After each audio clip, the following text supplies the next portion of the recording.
Now you may know, if you watched my previous video, I explained why I'm letting this Fiat 20 valve coupe go. It might be obvious why I'm letting it go when it looks this bad, but that's only because it's been sitting here for probably nearly a year. When it came and it was all cleaned up, it actually was a really solid 20 valve turbo coupe, and we know that the engine runs and it will move under its own steam. It was going to be restored, but I decided that I was never getting around to it, and it was only getting worse and worse sitting out here. Now, a lot of you have also called me out recently. I've been speaking to a few of you, and I've been called out quite a few times that I haven't actually completed a project I said I was going to do, which was to trade up to a Morgan. I explained in the previous videos how my dad had always wanted a Morgan. I've tried them out and really enjoyed driving one. I've always wanted a 4.4 Sport, only with like the 1600 and not bothered about a big engine. It's just for potting around in. And they're about £40,000, aren't they? Even used, they don't depreciate at all. And I spoke about how I wasn't really wanting to tie that much money up in a car for myself, but if I could trade up to one, I would I'd do that. Now, I have sold the Fiat Coupe for £1,500, which to about 150 quid is what it owed me anyway. I think what we're going to do is take the £1,500 and we're going to honour that challenge, and we're going to take the £1,500 and see if we can trade it up to a Morgan.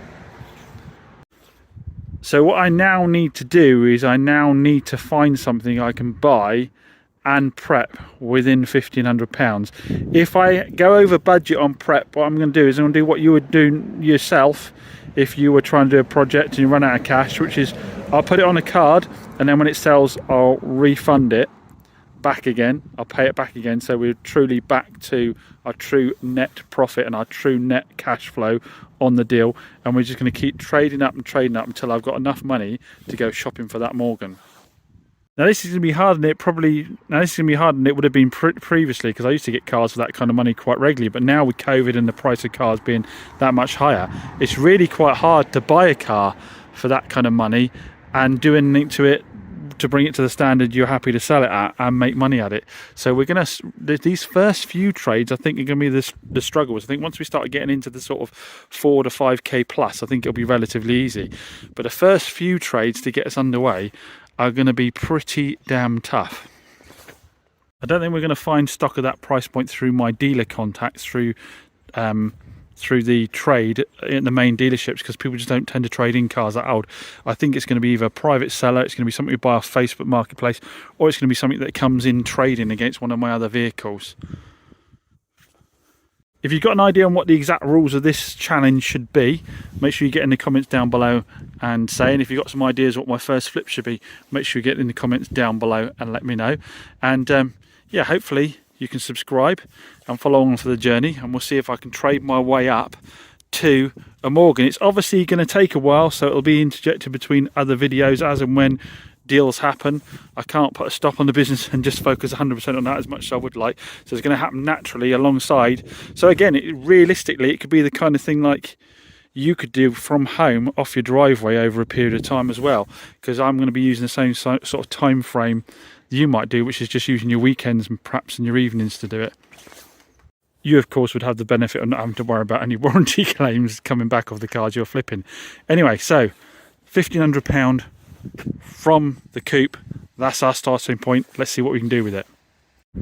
Well, I finally pulled the i20 out from the pile of cars over there that I got at the auctions with the Lovely Car Company and Shifting Metal in the challenge for the under 10k cars. If you remember, what I need to do was sort out the sill. I was going to outsource it, but I thought it's a challenge, so I need to get my hands dirty. I need to try and save some money and do it myself. So if you remember, the sill was all dented in down the bottom here. I used my puller and I pulled it out straight again, and then I filled it a bit and sanded it and painted it. I have gone into that plastic protective cover thing there. I don't think there was any real way of avoiding that. I still need to wet sand these scratches from something else up above, but in terms of how I did the stone chip finish at the bottom, I just put stone chip on and dabbed it with a brush. I did it a bit heavy there, but I am being picky. I don't think your average Joe is really going to worry about that. But if you look at it now from the side angle, that is not a dent, by the way. That's the edge of the, if you can see from the angle, it's the edge of the sticker there. It's sort of throwing the light out a bit. It is the same as this side over here now.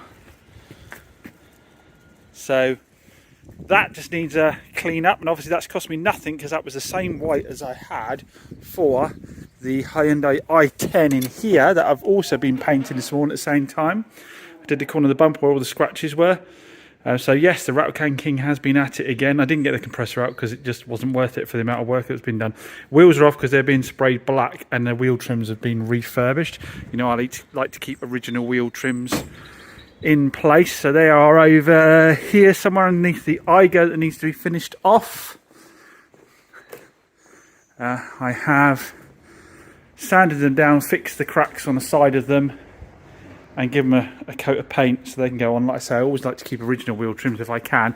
And originals are about 40 quid a pop, aren't they, I think? So it is worth spending half an hour fixing them up. You may notice that the Swift is back in action again. It's been sat over there all winter doing nothing.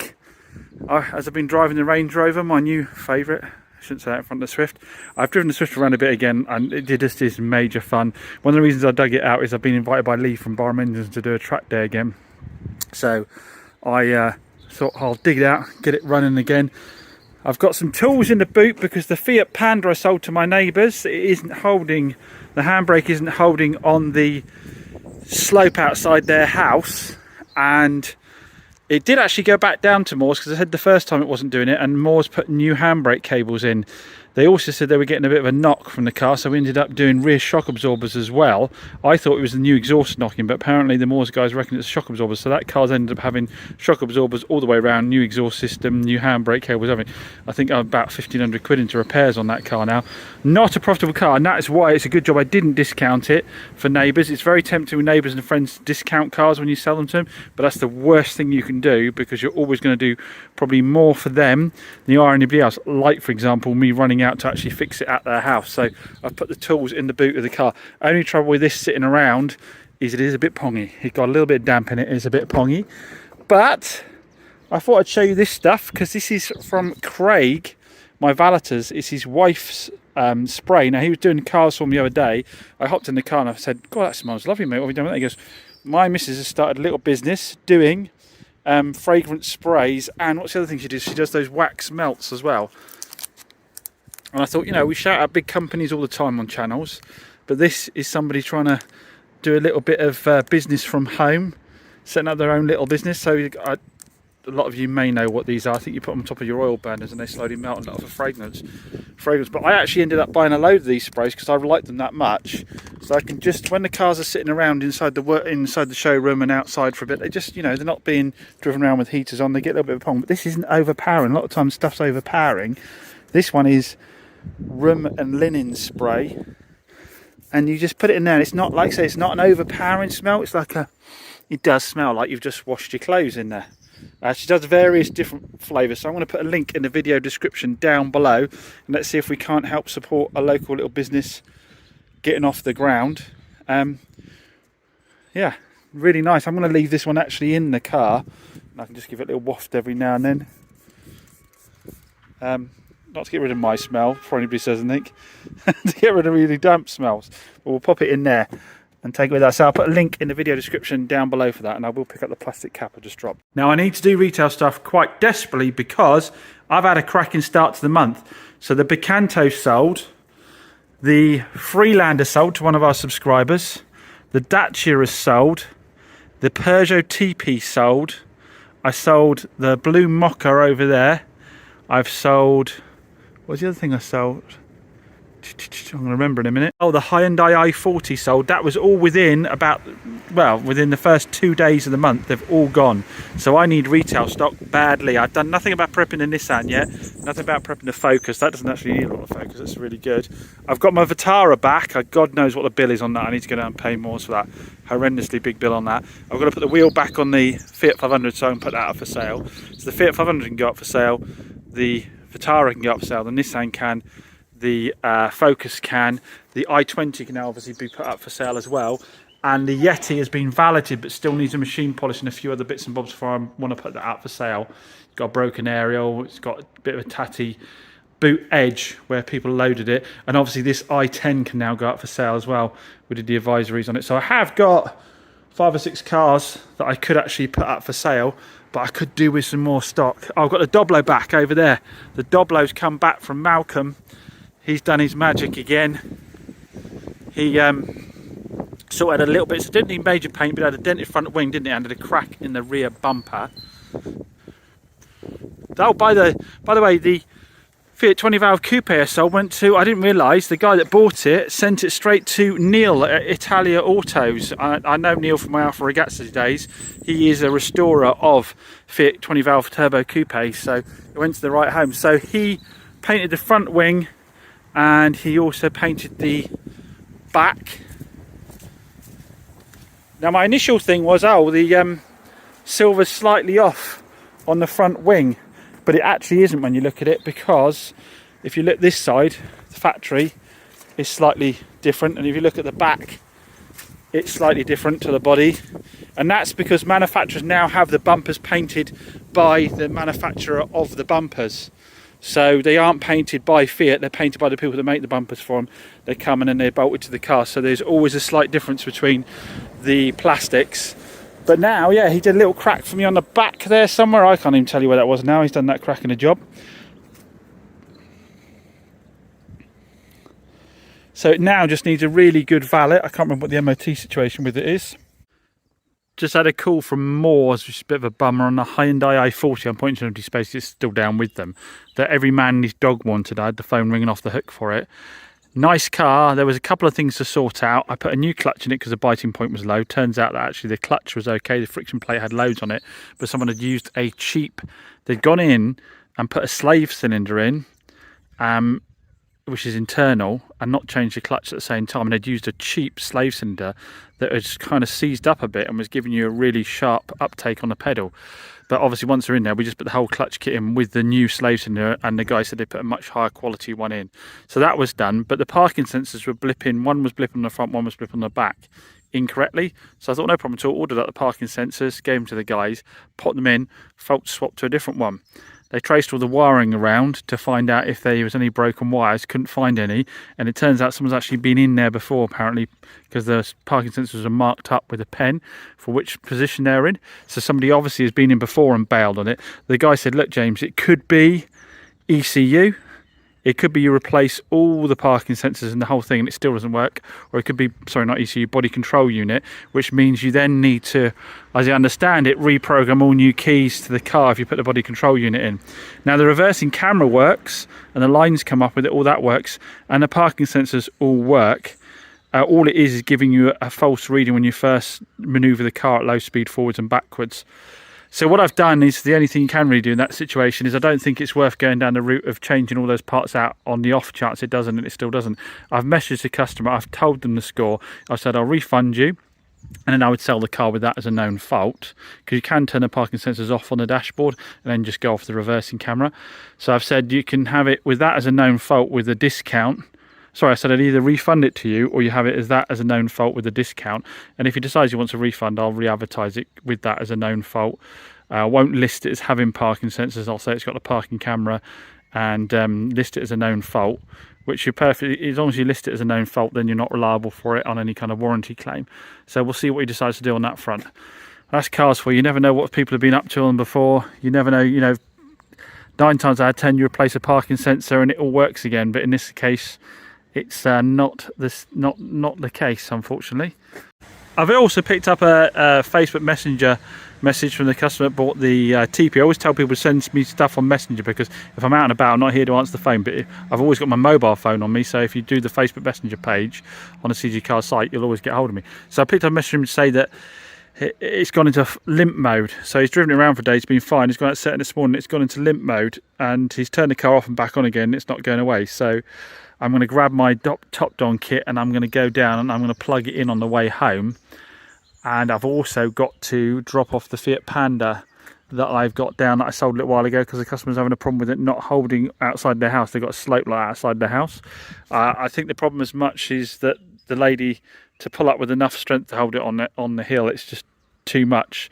So I spoke to the Moores guys and they said, as we've already replaced the handbrake cables on that car as part of the prep, the only thing left is the shoes and the drums at the back. It passed its test on the rolling road, or whatever you call it, for the MOT. It passed that fine, and to be honest, I find the handbrake fine, but it's just too much for us. So we're going to put new shoes in, I think. They may even end up doing the drums as well, so more expensive on that. I think we already spent £1,000 on that, so yeah, spending quite a bit more on that car as well. So I've got to drop that car back to the customer. On the way I've got to get the TP scanned.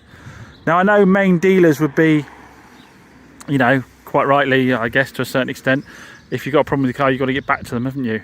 And then they look at it when they're available. Now, with me, I want to keep control of what the repairs will be. I want to find out if any fault is minor. It might be that the code on the Peugeot is nothing serious and they can carry on driving it. I don't know. So I would rather go myself than send them off to a garage or make them wait to come to me later on. I'd rather sort of jump on it now. It does mean obviously longer hours, but it also means a saving potentially, because if you give the car to somebody else to take to another garage, then you don't know if the diagnosis has been done correctly, and then sometimes you get a situation where they decide to go over the whole thing and pull it apart and say, oh, you want to get that changed and that changed and that changed, all that kind of stuff. People love nothing more, garages seem to love nothing more than pulling apart somebody's freshly bought car. Yeah, the garages tend to go into resto mode, where they want to tell the customer all the things they could replace to make the car like new, rather than just the stuff that needs to make it fit for purpose and safe and reliable. So I'm sat in the Peugeot Partner TP that I sold a couple of days ago. Customers had it for a day and a half. Gave me a ring earlier today and said that it went into limp mode when they were off to go for a family trip to Creeley, believe it or not. Bummer. First proper family trip in it. I said I'd shoot over on the way home, which I have done, and plugged the top don in. I'm getting a code for a oxygen sensor, and I'm getting a code for fans. I'll try and show those on screen now. I think it might be the oxygen sensor one that's put into limp mode. Temperature on the engine is fine. I'm just going to go drive it a little bit further. I'll take it back to him and tell him that I think we just need to change the sensor, possibly. You guys who know better than me will know in the comments down below, but I'll give him a loan car. I'll pick this up, swap it out for a loan car, go and get that done. I have actually offered, as I always do when something happens this early on, to refund them the vehicle if they've already lost faith in it, but they've got the common sense to know it's an older car, things happen, and they said no problem at all, as long as you get it sorted. So I think he's appreciative of the fact it's 7 o'clock now and I've come out at the end of the day straight away to try and resolve it for us. So I think he appreciates that. You can see I'm trying to get something done, so fingers crossed it's an easy fix. So couldn't get the Peugeot to overheat or do anything. I went back, plugged it in again, got the same codes again, so I'm going to go and swap the cars over, like I said, drop the one to the Moors guys. Now I'm in the Fiat Panda that I drove there in. This is the customer's Fiat Panda as well. I've just had new brake shoes put in the back because they live with a on a slope, and the lady couldn't pull the handbrake up high enough for the car to stay on the slope. I could do it when I was there, but obviously I had quite a bit more strength in there. I spoke to the Moors guys. They said, look, the best thing we can do is change out new shoes and drums because it passed the brake test on MOT fine. So I'm over in Bideford now, dropping that off. What time are we now at? We're I think it says 6:30 there. I think that might be need changing. I think it might be 7:30 now actually, so I might change that for him, actually reset that, because clocks have gone forward since I sold it, haven't they? So yeah, so now we're going to drop it to them, and I'd left them my Suzuki Swift, so I'll hop back in my Suzuki Swift and then I should finally get home for the day. So what am I doing tonight? I'm off to get a supercharger for the MGB. Don't forget that the raffle for our 2014 Mini Cooper S Roadster convertible is still ongoing. You can win this Mini Cooper S. It's only got about 50,000 miles in it, I think it is. It'll come out to you with a brand new MOT and a 6-month warranty-wise package. When you enter the raffle, you will be supporting our charity this month, which is Canine Focus, which helps rescue and place dogs. Should you decide you just want to get involved, you don't really want the car, there is an alternative prize of £3,000 cash and about £1,000 worth of top don diagnosis equipment. There will be a link in the video description down below so you can get involved.